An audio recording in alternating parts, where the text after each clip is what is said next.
The zipper was broken. I saw it before she did.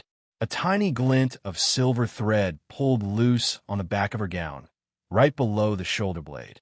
Funny thing is, I used to fix those things. Quietly, carefully, like a ghost passing through our marriage, stitching the unraveling edges while she pretended nothing was ever fraying. But tonight, I let the thread hang. I wanted it to. I wanted it to shimmer under the lights as she floated through the gala like the queen she believed she still was. Let them see it. Let them wonder. She hadn't noticed me arrive. She was too busy being adored, too busy laughing with men who pretended to care about the fundraiser and not the curve of her waist or the way she tilted her wine glass. The way she used silence as a weapon and compliments as currency. She hadn't looked for me once. That part didn't hurt. Not anymore. 2 days before the gala, a valet handed me an envelope outside a restaurant I hadn't stepped foot in since our first anniversary.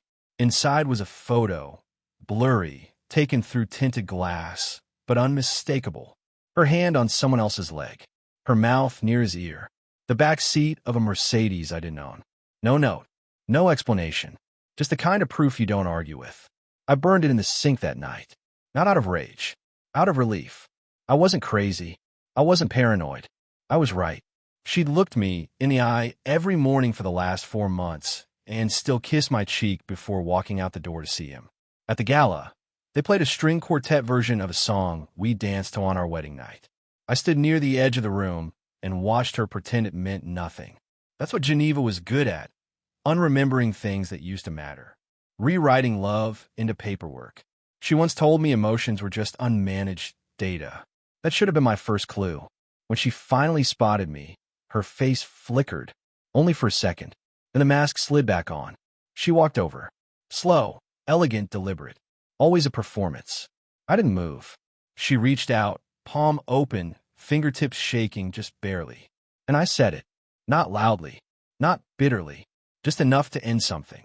Not this time. Not again. Her hand froze midair. The lights dimmed for the next dance. But I was already gone.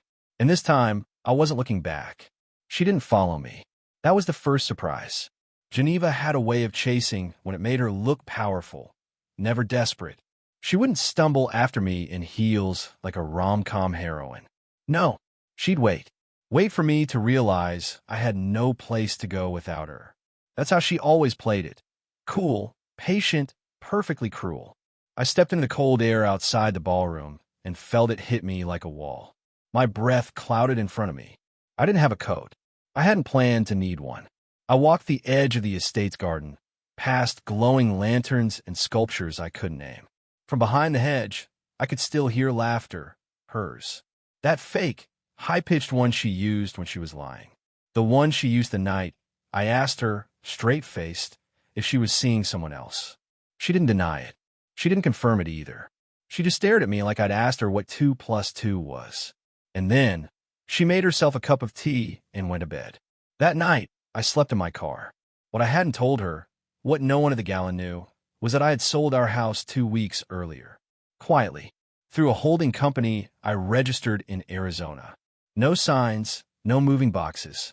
I moved everything out while she was in Portland for a conference. I left the furniture staged exactly the way she liked it. Left the closet half full, her dresses undisturbed. Even her favorite lipstick still sat on the vanity. And when the realtor asked if the wife would be involved, I said. She moved on. Tonight was my final act. Not some outburst, not a scandal. Just silence. A slow, methodical vanishing.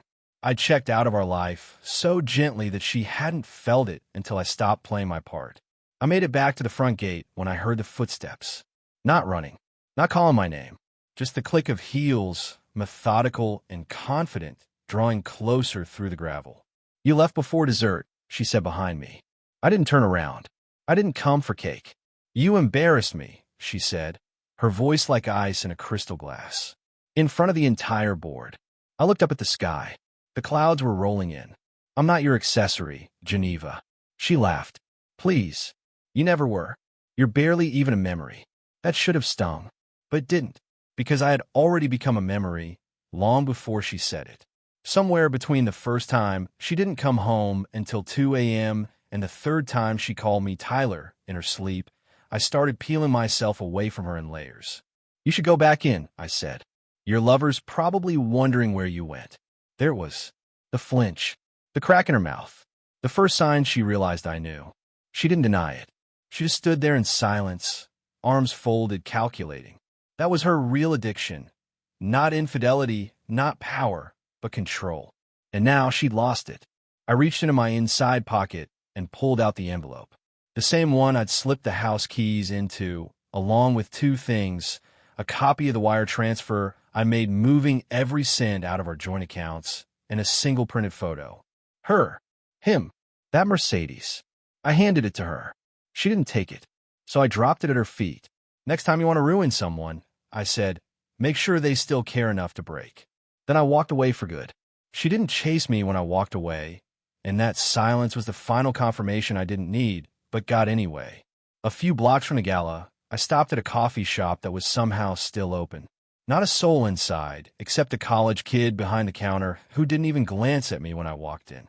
I ordered a black coffee I wouldn't drink and stood at the window, watching the rain finally break through the clouds and scatter down onto the pavement. The Gala was only a few hundred feet away, but it felt like another planet. Like a bad play I'd walked out of during intermission, certain I already knew the ending. I stayed there for 15 minutes, maybe 20. Enough time to let the storm grow thick and loud. Then I made my way to the hotel. But not the one I was staying at. No, this one had significance. Room 814, to be specific. You see, after the envelope with the photo was delivered to me, I didn't stop at anger. I started searching. Not in rage, but with restraint. I wanted patterns, not chaos. I wanted to understand what kind of system Geneva was running behind my back. Turns out, she wasn't even careful. I found the hotel receipts tucked into a drawer in her home office, folded into a manila folder labeled Q3 charitable events. She hadn't even tried to hide it. The reservation appeared 4 times. Same room. Always late evening check-in. Always check out before dawn. Room 814. I booked it under a different name the night of the Gala. Told them I was in town for a software expo. Paid in cash.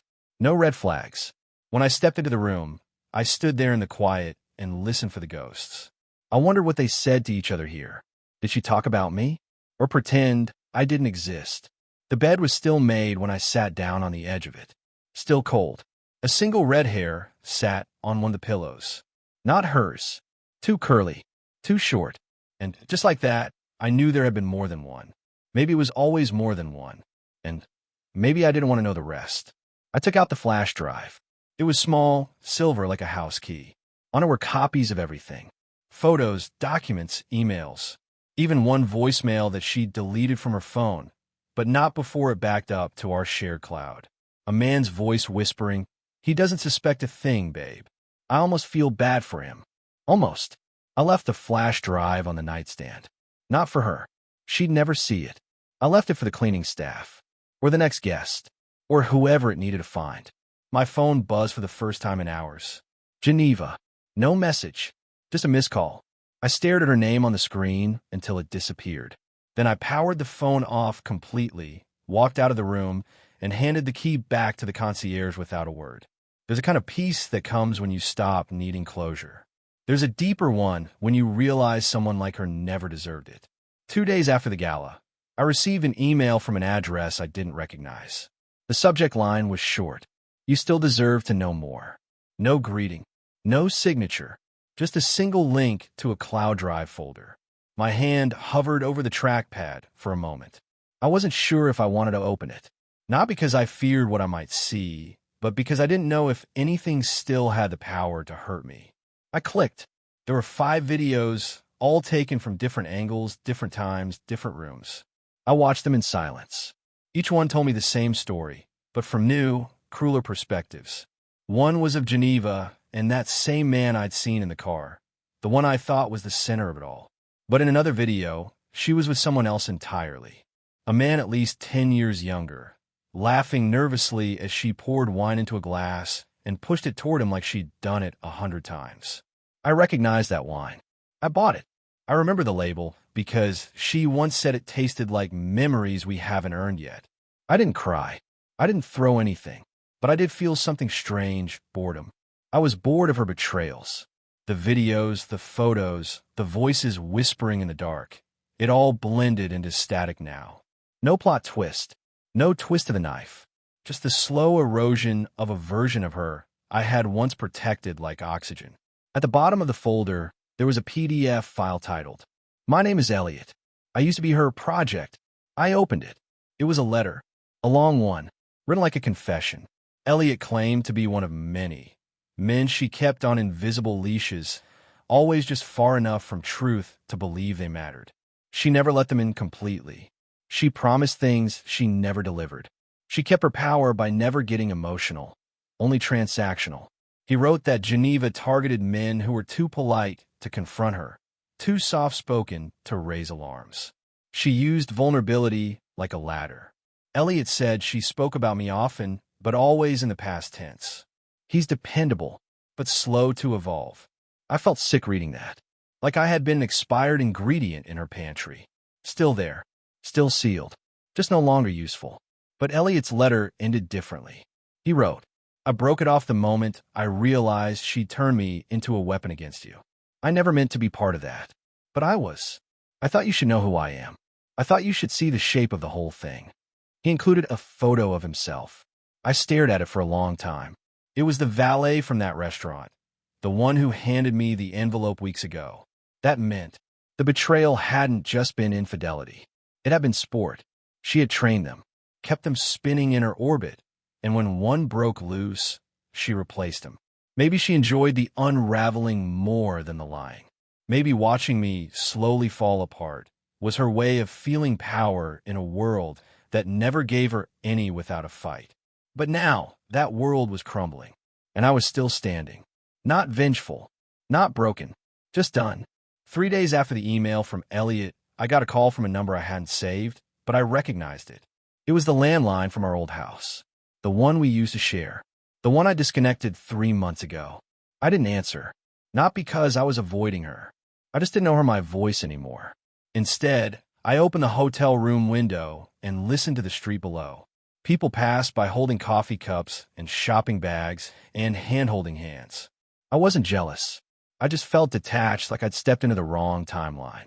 One where I still looked like myself, but had no idea what I was supposed to be doing.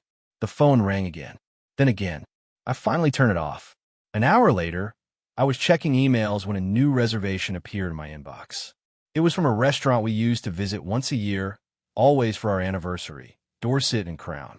The kind of place that served food in shapes, not portions. I hadn't been back since year 7. Geneva always made the reservation. I just showed up.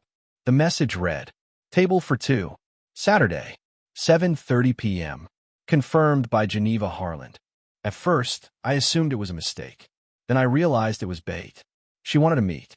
I knew what this was. Not an apology, not a confession, just a performance. Another stage scene for a woman who needed to control the narrative even after it died. I deleted the reservation. Then, 5 minutes later, I made a new one. Same place, same time, but for a table near the bar. Alone. And when Saturday came, I wore the suit she hated, the one she once said made me look forgettable. I made sure the collar was crooked. I didn't fix it. At exactly 7:29 p.m., she walked in. Perfect as ever. Hair pinned up. Lips dark red, like she wanted to bleed elegance. She scanned the room for me and didn't see me. I saw the second she panicked. Not visibly. Geneva never made scenes. But her eyes flicked too fast. Her phone came out too quickly. She was trying to call me. I didn't answer. I waited until the maitre d' spoke to her. I saw her nod and walk to the reserved table for 2 and sit alone. 10 minutes passed. Then 20. She texted, "Where are you?" I replied, "Already here. Just watching. You look exhausted, Geneva." She froze, lifted her eyes, scanned the room again, this time slower. Her gaze passed right over me once, then again, and then finally stopped. Her eyes landed on mine. She mouthed my name, not loudly, just as a shape. I lifted my glass, water, not wine, and toasted her from across the room. She stood up, started walking toward me. I stood up too, and I left. Walked out before she reached the halfway point between us. No drama. No shouting. Just absence. Just the quiet kind of rejection people never see coming. She didn't follow. That was her pattern. She waited. She expected I'd circle back like I always did. But this time, the door didn't revolve. And I didn't disappear into the night. I walked through it. I had no plans to see her again. I thought I had closed every door, burned every invisible thread she might tug on to draw me back in. But pain doesn't work like a checklist. Some things don't end cleanly. Some endings echo, long after the house is sold and the bank accounts are split and the wedding ring sits at the bottom of a drawer, cold and irrelevant. So when a padded envelope arrived at my hotel front desk, addressed by hand, I almost tossed it. But something about the handwriting caught me. Sharp, confident strokes, but rushed. Not her usual style. Geneva had always written like she was being judged. This wasn't that. Inside was a single piece of unlined paper, folded 3 times. No return address. Just a note. I found this while clearing out the storage unit. It was dated 4 years ago. I didn't send it then. But you deserve to read it now. No signature. But I knew. It was her. The attached letter was dated precisely 8 months after our 5th anniversary. The handwriting was different, softer, less calculated. There were cross-outs, smudges, and the kind of rawness I hadn't seen from her since before she became whatever she'd become. The letter began like this. Thad, I don't know who I am anymore. That's the most honest thing I can write. Some days I wake up and feel like I'm still performing in someone else's play, and I don't even like the part one was cast in. You're kind to me. Too kind. I think I've grown to resent it. Not because it's bad, but because it makes me feel fake. It makes me feel like I've tricked you into loving someone that doesn't exist anymore. There's someone else. It's not serious. But that's not the point, is it? I've already crossed lines I can't uncross. I'm not asking for forgiveness. I'm not even sure I'm sorry. I'm just tired. I thought I wanted to feel wanted again. But I miss who I was when I was with you in the beginning. I don't know if I'll send this. You still make coffee for me every morning. You still look at me like I'm the version of myself I lost. And I can't stand how much I need that version back. I read it twice, then a third time. I wasn't angry. I wasn't even heartbroken. I was stunned by how much more I understood her in those 4 paragraphs than I had in 4 years. It didn't justify anything. It didn't erase the lies, or the double life, or the men, or the games. But it cracked something open. This wasn't just betrayal. This was escape. She had built a prison she never admitted to, and I was the wallpaper in it. Her reflection, her illusion of normalcy. I sat for an hour staring at the letter, wondering how different everything might have been if she'd sent it then. If she'd told me before everything rotted from the inside. Then I noticed something odd. The envelope wasn't postmarked from New York. It was mailed from Idaho. I didn't know anyone in Idaho. Neither did she. Unless I went back to the PDF Elliot had sent me, the young man who claimed he was one of her projects. In his file, buried in the metadata, was a location tag. Boise, Idaho. Had she found him again? Or was he still orbiting her? And why would he have this letter? Had she trusted him that deeply? More than she ever trusted me? Or had he taken it? Something didn't add up. This wasn't over. Not yet. Not because I still wanted her back, but because the story she thought she buried was about to surface. And this time, I would be the one holding the mirror. I didn't sleep that night. Not because of the letter, or not just because of it, but because I couldn't stop thinking about how neatly the story had shifted without me. For months, I thought Geneva was the epicenter of the chaos. But now it felt like something, or someone else had been steering the fall the whole time. The fact that Elliot had the letter. The fact that it was mailed from Idaho. The fact that someone wanted me to see it now, not before. I couldn't let it go. So the next morning, I went down to the hotel lobby to get coffee and reset my thoughts. I sat by the window. No laptop, no distractions, just the bitter taste of espresso and a racing mind. The rain from last night had dried, but the city still looked bruised, gray, heavy, half awake. That's when I saw him. He walked into the lobby like he belonged there, which was the first red flag. Most people glance around, unsure. This man didn't.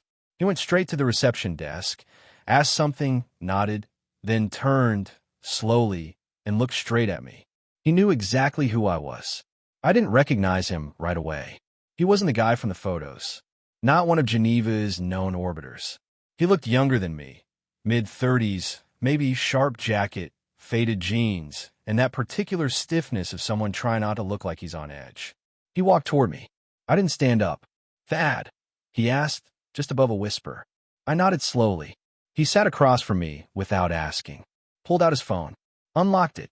Slid it across the table. "Watch this," he said. I did. It was a video. Shaky, low resolution. Looked like it was taken through a tinted glass window, the kind you see in conference centers or high-rise hotels. Geneva was in it. She was pacing. Not angry. Nervous. And she was talking to someone I couldn't see.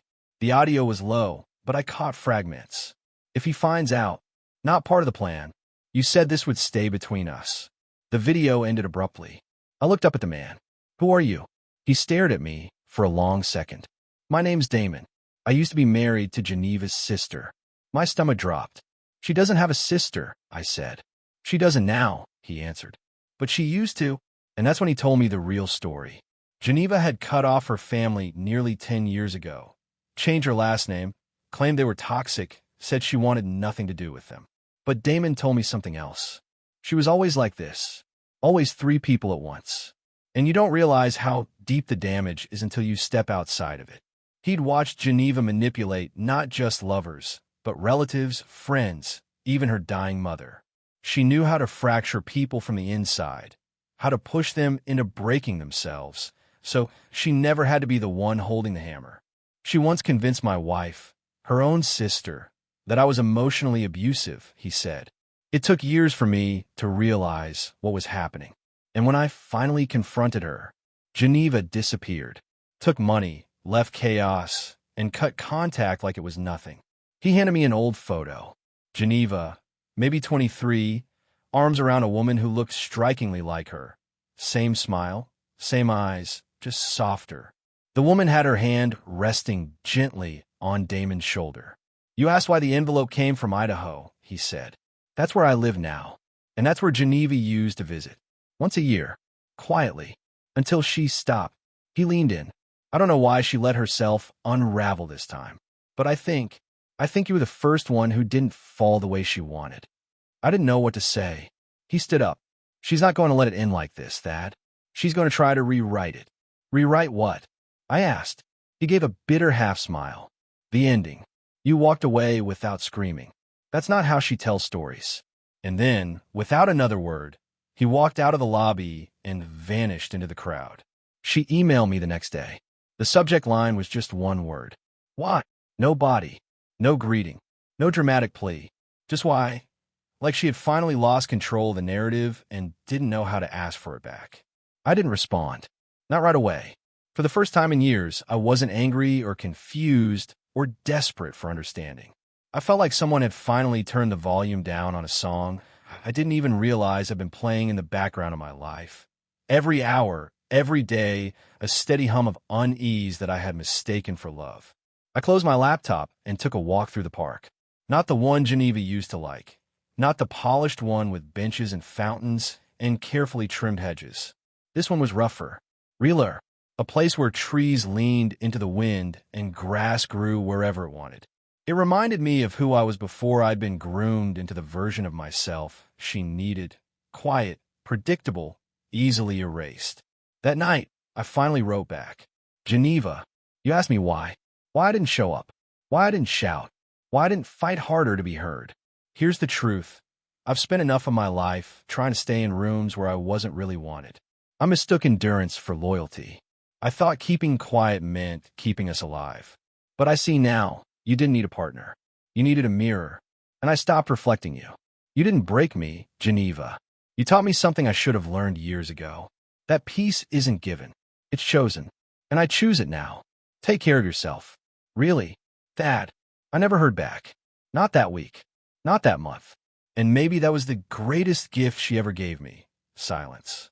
Because in the space where her chaos used to live, something better grew. I moved out of the hotel and into a small cottage north of the city. It wasn't anything grand. It had creaky stairs and a stubborn front door and a fireplace that never worked quite right. But it was mine. Quiet. Steady. And one morning while making coffee, my kind of coffee, not hers, I caught myself humming. Not because I was healed, not because I had moved on, but because for the first time in a very long time, I wasn't walking on eggshells. I was just walking forward. Geneva didn't get the final word. I did. Not with anger, not with revenge, but with distance, with stillness, with a life that no longer had her name stitched into every corner of it. And when I think about her now, it isn't with hatred. It's with relief. Because some endings aren't explosions. They're just a quiet door closing and the sound of your own feet finally walking in the right direction.